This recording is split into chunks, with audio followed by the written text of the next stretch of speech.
தெரியும்டா அங்கே எனக்கு தெரியும்.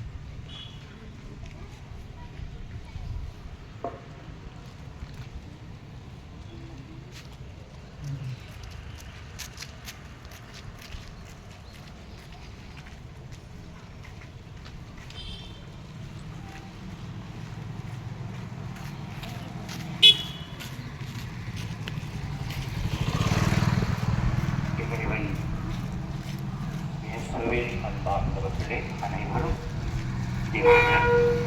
திவ்ய நற்கருணையை பார்த்து இந்த பாடலை என்னோடு சேர்ந்து உருக்கமாக பாடி நம்மை தேடி வந்த இந்த தெய்வத்தை ஆராதிப்போம். அன்பு செய்வோம்.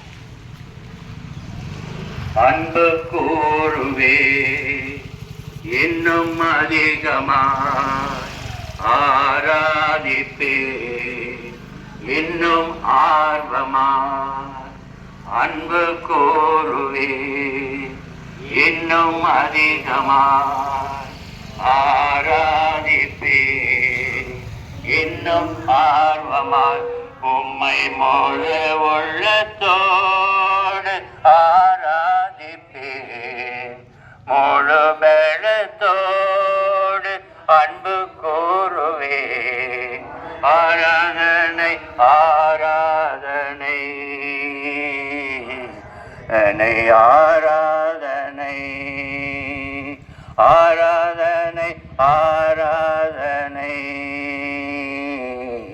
ராதனை ஆராதனை எபினேசரே எபினேசரே இதுவரையில் உதவி நீரே எபினேசரே எபினேசரே இதுவரையில் உதவி நீரே இதுவரையில் உதவி நீரே உம்மை முழு தோடு ஆராதிப்பேன் முழு பலத்தோடு அன்பு கூறுவேன் ஆராதனை ஆராதனை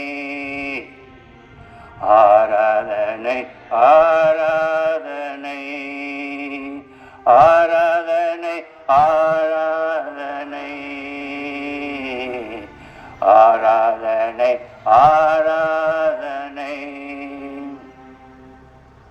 அன்பார்ந்தவர்களே, இதோ இயேசு சுவாமி நம்மை தேடி வந்திருக்கின்றார். நமது ஊரிலே, நமது வீதியிலே, நம்முடைய குடும்பங்களில் தங்குவதற்கு இங்கு கூடியிருக்கின்ற ஒவ்வொருடைய உள்ளங்களிலும் தங்கி ஆசீர்வதிப்பதற்கு இறைவனை ஆராதிப்போம், அன்பு செய்வோம்.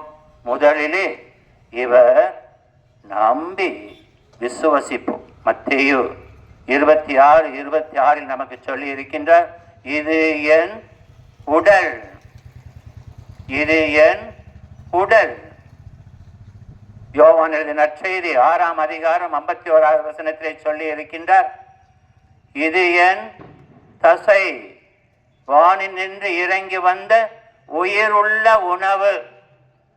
இதோ நீங்கள் உணவு உண்கின்றீர்கள்.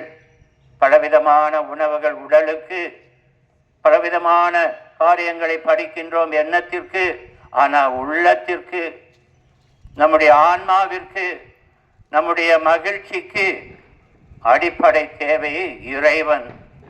உங்களோடு உலகம் முடிய வரையிலும் இருக்கிறேன் என்று சொன்ன தேவன் திவ்ய நற்கருணையிலே அவர் என் உடல், இதை வாங்கி உண்ணுங்கள், என்றுமே வாழ்வீர்கள். ஆகையால் நமது ஊருக்கு, நம்முடைய வீதியிலே, நமது வீட்டு அருகிலே வந்து இருக்கின்ற தேவனை வாரும் ஆண்டவரே, என் உள்ளத்திற்கு வாரும் என்று ஆழ்ந்த நம்பிக்கையோடு விசுவாசத்தோடு வரவழைப்போம். உங்களுக்கு ஒரு பெரிய திவ்ய நற்கருணை புதுமை எங்கு நடந்திருக்கின்றது? நம்முடைய பக்கத்து மாநிலமான கேரளாவிலே. எப்பொழுது? 2013 நவம்பர் 15ஆம் தேதி கண்ணூர் மாவட்டத்திலே விழா கண்ணூர் என்ற பங்கிலே கிறிஸ்து ராஜா ஆலயத்திலே அருள் தந்தை தாமஸ் படிக்கல் அவர்கள் காலையில் திருப்பலி நிறைவேற்றிக் கொண்டிருந்த பொழுது திவ்ய நற்கருணை உயர்த்தி இது என் உடல் என்று சொன்ன பொழுது அந்த திவ்ய நற்கருணையிலே இயேசு சாமியினுடைய முகம், பாடுகள் பட்ட அந்த முகம், ரத்தம் வடிகின்ற அந்த முகம் தெரிந்தது. அந்த அருள் தந்தை கடந்த இப்போது 13 ஆண்டுகள் தான் ஆகிவிட்டது. அந்த தந்தை அந்த பீடத்திலேயே அந்த அப்பத்தை வைத்து விட்டு திருப்பலி நிறைவேற்றி மக்களுக்கு எல்லாம் காண்பித்தார். பல மக்கள் வந்து பார்த்தார்கள், ஆயர்கள் பார்த்தார்கள். இதை பலவிதமாக அறிஞர்கள், வல்லுநர்கள் இவர்கள் எல்லாம் கூடி பேசி ஆராய்ந்து பார்த்தார்கள். ரோமா நகருக்கு அனுப்பினார்கள். இது உண்மையான செயலா? இந்த அப்பத்திலே இறைவனுடைய முகம் இருக்கின்றதா? இது அதிசயமா அல்லது செயற்கையா என்றெல்லாம் சோதித்து பார்த்தார். எங்கே? வத்திக்கான் நகரிலே உலகம் முழுவதும் வந்த அறிஞர்கள், நிபுணர்கள், ஆராய்ச்சியாளர்கள், பல மருத்துவர்கள் சோதித்து பார்த்து கடந்த வருடம் 2025ஆம் ஆண்டு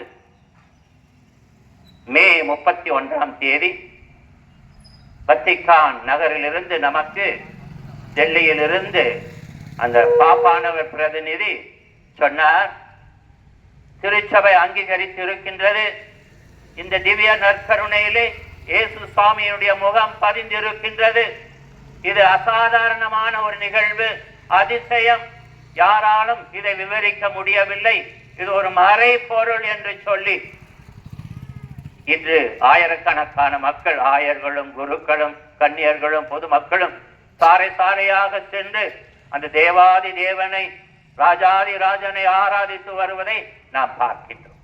அப்படி என்றால் அன்பார்ந்த மாதா கோட்டை இறை மக்களே, இந்த ஆண்டவரை நம்புங்கள், விசுவசியுங்கள். இவர்தான் நம்மை படைத்தவர், நம்மை உண்டாக்கியவர், நேற்றும் இன்றும் என்றும் இருப்பவர், தூணில் இருக்கின்றவர், துரும்பிலும் இருக்கின்றவர். இந்த அப்பத்திலே அதிசய முறையிலே அவர் எப்படி இருக்கின்றார்? திருச்சபை சொல்லுகின்றது, உடலோடு இருக்கின்றார், உயிரோடு இருக்கின்ற நம்மை போன்று உடல், கை, கால்கள், கண்களோடு இருக்கின்றார், உயிரோடு இருக்கின்றார். ஆனால் எப்படி இருக்கின்றார்? அப்ப வடிவில் இருக்கின்றார். அவருக்கு எந்த ஒரு நிலையிலும் இருக்கிறார். ஏன்னா அவர் படைத்தது. தூணிலும் இருக்கின்றார், துரும்பிலும் இருக்கின்றார், எங்கும் இருக்கின்றார், எதிலும் இருக்கின்றார், உங்கள் ஒவ்வொருவரிலும் இருக்கின்றார். இருப்பதற்காக, உறுதி செய்வதற்காகத்தான் இன்று வந்திருக்கின்றார் உங்கள் வீட்டிற்கு, உங்கள் உள்ளத்திற்கு. பாருங்கள் ஆண்டவரே, இந்த அதிசயத்தை எத்தனையோ மக்கள் அங்கு சென்று பார்த்தார்கள். விசுவசிக்க வேண்டும். ஒவ்வொரு நாளும் குருவானவர் திருப்பலி உயர்த்தி பார்க்கின்ற பொழுது, தேவாதி தேவனே, என் ஆண்டவரே என்று வணங்கி ஆராதித்து கும்பிடுகின்ற பொழுது இறைவன் உங்களை ஆசீர்வதிக்கின்றார். அப்படி என்றால் திருச்சபை சொல்வதை கேட்போம். வத்திக்கான் சங்கம் லூமன் ஜென்சியம் சாப்டர் 11ஆம் அதிகாரத்தில் சொல்லுவார், இந்த திவ்ய நற்கருணை தான் கிறிஸ்தவர்களுடைய வாழ்வினுடைய மையம், அஸ்திவாரம். இதில் தான் நம்முடைய விசுவாசத்திலே நம்முடைய வாழ்க்கை கட்டப்பட்டு இருக்கின்றது. அப்படி என்றால் இன்று இந்த தேவன் நம்மை ஆசீர்வதிக்க கண்களை மூடி ஒரு ஜெபம் செய்வோமா? இயேசுவே, ஆசீர்வதியும் ஐயா. இதோ நாங்கள் விசுவசிக்கின்றோம், உண்மையாலுமே தேவாதி தேவன், ராஜாதி ராஜன் எங்களை படைத்தவர். சாதாரணமான இந்த அப்பத்திலே உண்மையை மறைத்து எங்களை அன்பு செய்ய, எங்களோடு இருக்க, எங்களுக்கு உணவாக வர, எங்களோடு தங்கி எங்களை ஒன்றுபடுத்தி குடும்பத்திலே ஆசிரியம் அருளியம் பொழிய நீர் வந்திருக்கின்றீர். வாரும் ஆண்டவரே, எங்களுக்கு அந்த விசுவாசத்தை தார். நாங்கள் இன்னும் ஒவ்வொரு நாளும் திருப்பலிக்கு ஆர்வமாக சென்று உம்மை கும்பிட்டு உம்முடைய அருளை பெற்று இதை நாங்கள் திருப்தியாக, மகிழ்ச்சியாக, சமாதானமாக, சந்தோஷமாக வாழ நீர் இருக்கின்றீர் என்ற அந்த விசுவாசத்தில் வளர ஆசீர்வதிக்க வேண்டும் என்று வல்லமிட பிதாவே, உன் மகன் இயேசு கிறிஸ்துவின் வழியாக உம்மை நோக்கி கெஞ்சி மன்றாடுகிறோம். ஆமென். சொல்லுங்க.